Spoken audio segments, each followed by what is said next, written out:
Achieving scalability in a distributed system. Scalability is an important element of constructing distributed systems. When researching scalability in distributed systems, the most common definition of scalability that we come across is the capacity of the system to cope with the increased workload.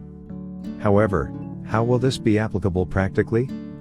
The developers monitor the world levels of a system monitor that is actively used. This is done to create processes to predict when the system performance becomes unsatisfactory. By doing so, they aim to heighten the capacity of the system before it reaches a point of potential danger.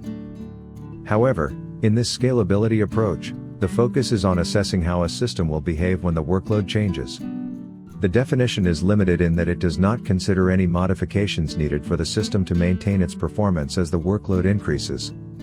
Thus, scalability is determined by whether or not a system can remain within an acceptable interval of demand and continue to perform adequately as the workload grows.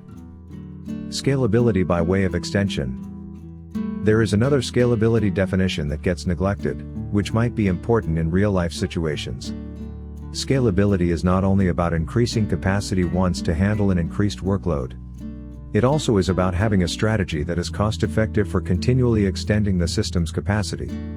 This approach enables scalability to be applied multiple times in a very economical manner, which may be critical in real-world scenarios. When this second scalability definition is being considered, other arguments regarding the system get considered as well. If more processors are added to increase the capacity, which method is suitable to coordinate the work between these added processors? Is it possible for the coordination method to take additional processing cycles? If it can take additional cycles, there won't be a realization of the complete benefit of adding capacities. Hence, beyond a specific point, adding processors might not be cost-effective. Understanding the scalability of a system. There are two approaches to scalability. 1. The theoretical approach. This approach is where comparing the scalability of two unique systems proves to be a lot more beneficial than simply labeling them.